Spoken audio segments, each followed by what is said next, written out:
Hello hi welcome to our channel big boss ముచ్చట్లు. సోనియాకి నిఖిల్ పెద్ద కొడుకంట. ఇప్పటి వరకు పెద్దోడు చిన్నోడు ఇవే విన్నాం మనం. మెయిన్ మ్యాటర్ చెప్పడం మర్చిపోయాను. సోనియా వాళ్ళు నామినేషన్స్కి వచ్చారు కదా ఇప్పుడు. అంటే పాత కంటెస్టెంట్స్ అందరూ వెళ్ళిపోయిన వాళ్ళు ఉన్న వాళ్ళని నామినేట్ చేయడానికి వచ్చారు. ఇది ఎక్కడి ట్విస్ట్ టర్న్ నాకు అర్థం అవ్వలేదు. వెళ్ళిపోయిన వాళ్ళు వాళ్ళ పాయింట్స్ ఇక్కడ తీసుకొచ్చి నామినేట్ చేయడం బేబాకదైతే ఇంకో అరాచకం అని చెప్పుకోవాలన్నమాట. సోనియా గురించి చెప్తే నిఖిల్ని కొడుకు అంటుంది. ఇక్కడ నాకు మెయిన్ గేమ్ అనిపించింది అంటే ఈ నామినేషన్స్ గురించి మాట్లాడుకోవడం కాదు కానీ, సో తను ఒక బ్యాడ్ అయ్యి వెళ్ళింది. బయట అంతా కూడా తన మీద టాక్ ఏంటంటే నిఖిల్ సోనియా సంథింగ్ అన్నట్టుగా టాక్ వెళ్ళడంతో తను అక్కడ బ్యాడ్ అయ్యిందని తను చూసుకుంది బయటికి వెళ్ళాక. సో వచ్చి తను బ్యాడ్ కాదు, నిఖిలే బ్యాడ్ అని ప్రూవ్ చేయాలని చేస్తున్నట్టయితే నాకు అనిపించింది. తన పాయింట్స్ అన్ని రివర్స్ చేసి, సో అక్కడ వాళ్ళకి జరిగినాయి అని చెప్పొచ్చు. లేదు నిఖిల్ పాయింట్లెస్గా నామినేట్ చేస్తున్నాడని. సో ఎంత అంటే అసలు స్టార్టింగ్ నుంచే తను అలా ఉండొచ్చు కదా. తను ఉన్న రోజుల్లో కూడా అలాగే ఉన్నాడు నిఖిల్. అప్పుడు చెప్పని మాటలు ఇప్పుడు చెప్తుంది. సో బయటికి వెళ్ళి తను చాలా చూసుకుంది.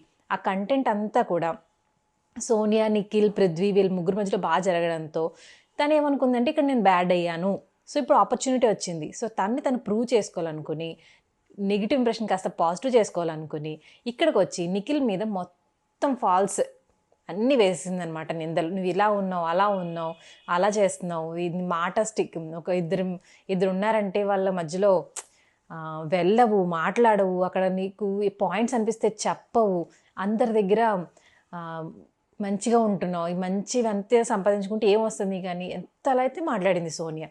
సో నాకు అక్కడైతే తనకు కరెక్ట్ అనిపించలేదు. సో చూసి వచ్చి మాట్లాడే ఎంతవరకు కరెక్ట్? సోనియా నామినేషన్ నిఖిల్ మీద నాకు అన్ఫెయిర్ అని అనిపించింది. ఓకే అఫ్ కోర్స్ ఇది వేరే వాళ్ళు చెప్పొచ్చు, బట్ సోనియా చెప్పడం మాత్రం కరెక్ట్ కాదు. ఇంకా ప్రేరణను కూడా నామినేట్ చేసింది ఫుడ్ కోసమని, హ్యాడ్ టాస్క్ కోసము. నీ టీం వాళ్ళు నీకు సపోర్ట్ చేయాలన్నప్పుడు నువ్వెందుకు పృథ్వీ నామినేట్ చేసావని.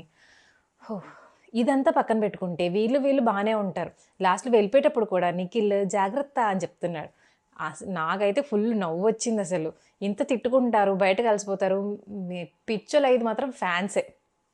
సో వాళ్ళు తిట్టుకున్నారు మాత్రం పిచ్చోలు అవుతారు.